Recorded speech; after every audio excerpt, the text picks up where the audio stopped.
The Space God Memoirs.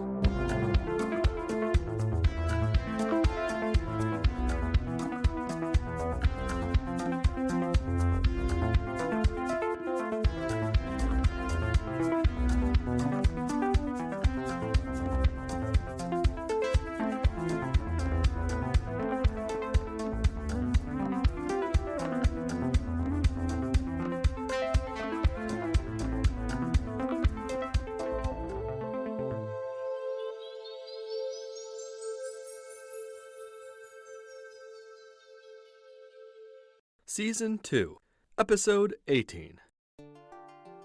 Again I stood in the mirrored hall, gazing into my own images. I wondered just what I was doing here, in this weird chamber at the very bottom of the Amatherium, covered in nothing but reflective surfaces. I didn't just wonder what I was doing in this hallway, but rather on this station, with these people. I was standing in this awkward room, with an AI watching my every thought, about to let the Naiar go even deeper into my subconscious mind. I didn't fit in with the Naiar. Not really. I liked some of their ideas, and generally their lives seemed nice enough. But this existence of theirs was also regulated, so steady, controlled from every corner by all-powerful machines and mind networks that you could never leave. While there may have been a part of me who liked it, who respected their virtues, their intelligence, the smooth way they ran their society, there was also another part of me disgusted with it all. With the utter control, the enforced morality, the Dugga crap.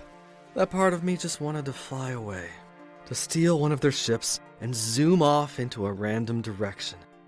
To be free, to have fun. Why did I stay? Was I one of the Naiar? Was I loyal to these control freaks? Who was I, even? Maybe that's why I was staying, to find out who I was. I wasn't sure if I really was just Keph anymore. Even if I was, I'd left all the junk collecting and the wandering back on Arubis. Everyone who I cared about was a person in my head now. I could see them, Rayleigh, Burge, even Bakibra, staring back as I looked at the mirror in front of me. And when I thought back on my experiences, I was sure they included a lot more than just Keph. The prior lives I had viewed back in the tower, and I was someone else before them. I was sure, before even Arubis. There had to be a reason I could connect with the starship's mind when the majority of people on my planet couldn't. The same for why I had a latent knack for turning myself invisible or cloaking my presence. A chill ran through me when I thought of it. Yeah, maybe I didn't fully belong here, but I needed to know who I was. The Naiar had my answers, and Arubis' fate relied on having those answers. So they claimed, some secret hidden in my mind that would reveal the reason the Vaer were on my planet. So here I was, about to delve into my infinite subconscious. "You may enter," spoke a voice in my mind, resonant and hollow. The doors leading into the central chamber of the mirrored hall opened, melting from the wall. Once more I stepped through, alone, into that great spherical room, whose walls threw back no reflections despite appearing as mirrors.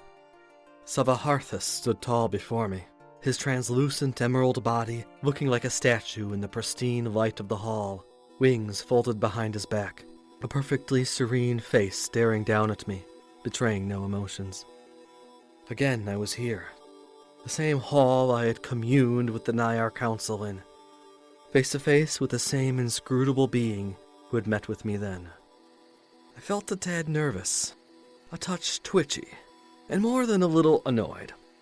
Still, seeing a chair opposite the tall crystalline Naiar, I sat down in it and looked up into the being's yellow gemstone eyes. "You have been made aware of your purpose for being here," stated Savaharthas. I could feel a chill across my skin as he stared me over. "Yup," I said. "Gonna do the whole mind meld thing. I guess you're the one who's gonna lead me through it all." "I will be guiding you through your own pre-life memories. You may have experienced a portion of them yourself when you first ascended. These are the identities you held before your final incarnation on the planet. and we theorize that within them is hidden a crucial piece of information to us. Please note that the experience will be vivid, realistic, and possibly disturbing, but you will not be harmed. Simply listen to my guidance, and all will be well. Understood? Yeah, got it. I nodded to the unexpressive being. Very well. Now keep your gaze focused upon my 2 eyes. As I began to do so, those eyes took on a luster, their gemstone-like surface glowing with an inner yellow light, swirling in spiral patterns. The rest of the room dimmed as I focused on those patterns, which drew gradually closer. My body fell numb, my sense of place vanishing. Now we will begin, intoned Savaharthas. I sunk into the void of my mind, around me only darkness. We seek out, as a launch point, the first identity you can recall prior to Keph, upon the world known as Arubis. See it, recall it, be there. Before me appeared the scene, the orange sun of morning rising over a small river village. The muddy Ganad flowed like a ribbon through a tiny settlement of 10 mud brick buildings.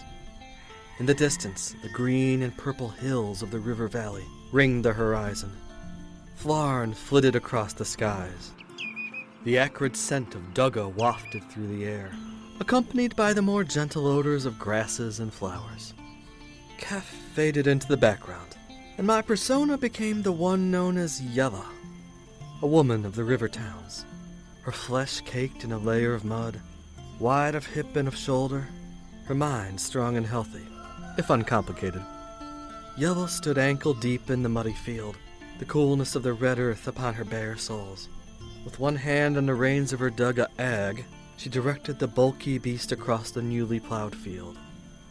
She tugged hard on its reins, but Ag would barely budge, the 8-legged thing digging its multi-jointed limbs into the earth. She threw the creature an annoyed glare, but the dugga just gazed back at her with his oblivious, multifaceted eyes of a reflective green hue. Ma ma ma ma, issued the sound from its funnel-shaped mouth. She looked over her shoulder to the red adobe home on her right. Through the curtained door, she could already hear the sounds of the children, laughing and teasing one another, Gadu's deeper voice occasionally interceding to calm them down. The scent of rising bread wafted out to her on the wind. She'd be done with the plowing soon, just in time for the morning meal.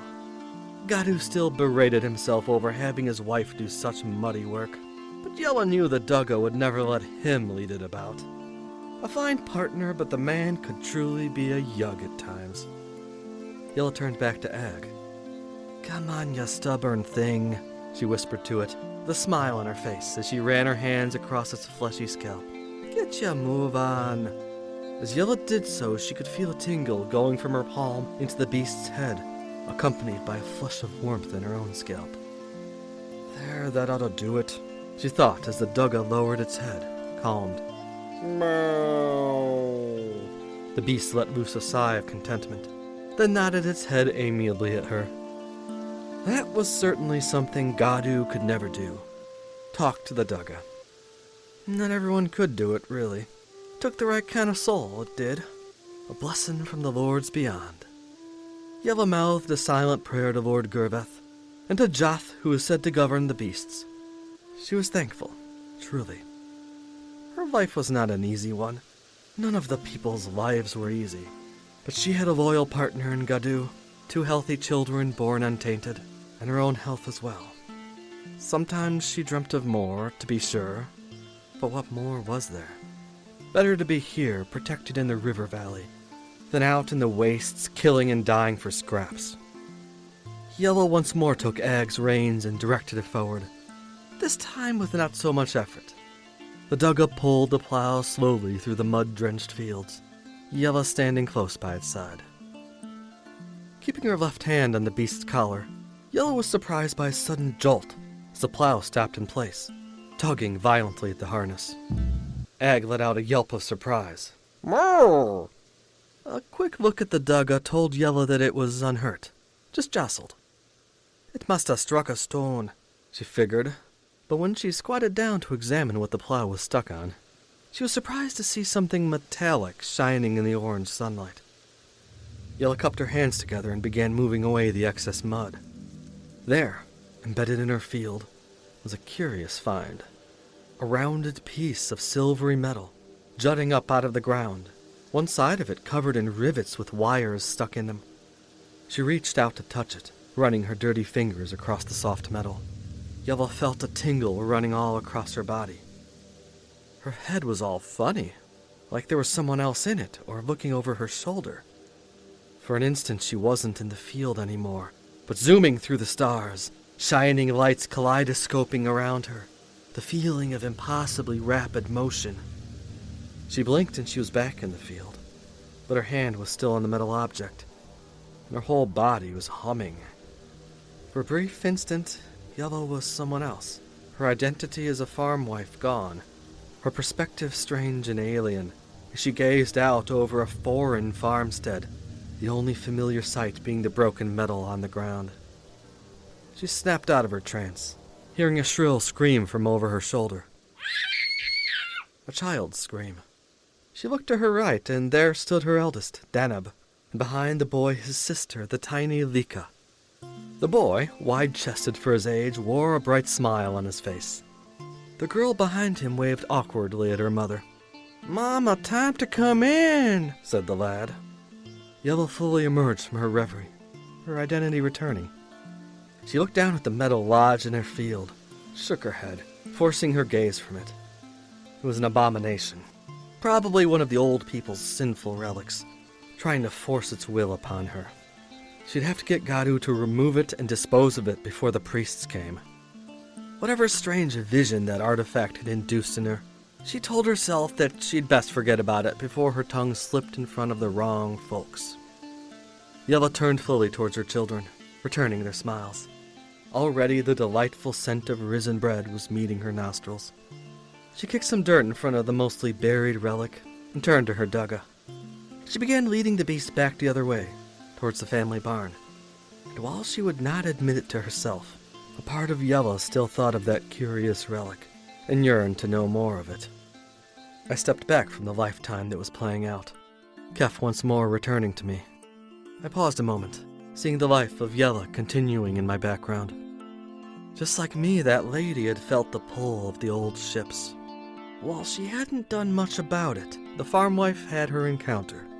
From what I sensed, her life would not go on much longer, and within 5 years, Yela would die in the midst of a troubled birth. Sad, but I suppose it had already happened, even if not from the perspective I had just seen. Those 2 kids looked familiar, somehow. Info surged into my mind. Rayleigh, Burge. Their identities came clearly in the monad, matching energy signatures exactly. Huh, those 2 as my kids. It was an odd thought, a concept that made me feel vaguely uncomfortable. But the connection was there, the memories present. In a way it made sense. It worked, even if in the latest life I had been the immature one out of the 3. I smiled inwardly, feeling an urge to turn back to Yela's life for a bit, if only to find out what happened to those kids. "This lifetime does not contain our required information," droned Savaharthas in my mind. The landscape spun around me, whirling about until it all merged into a singular vortex of light that trailed off like water going down a drain. "Further back you must go," intoned Savaharthas. And that I did. My awareness pulled through the dreamy landscape of lifetimes, flowing past me like a river. "Stop," the being finally said. The ever-changing imagery shifted to a steady scene. Everything was on fire. The city burned. The rows of stone and metal towers set aflame, bellowing black smoke into a hazy orange sky. People darted all about, some seeking for shelter of buildings, others hurtling over one another to get to safety. Their screams filled the air. Bodies littered the ground, some torn open and bloody, others charred and smoking, like the buildings around them. The last safe city was safe no more.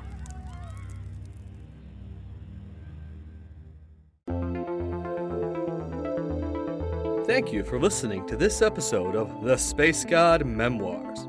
Space God is written, performed, and produced by A.M. Arctos. Original musical score by Alpha Colors. Various sound effects created by Industrial Strength Records Incorporated. Please support this podcast by following, rating, and sharing on your favorite social media site. For further info on Space God, its creator, and various other opinions, musings, and thoughts, go to www.spacegodmemoirs.com or follow me on Instagram, Twitter, or Facebook. If you enjoyed the Space God Memoirs, please consider supporting us by becoming a patron. Check out the Patreon link in our description to learn more.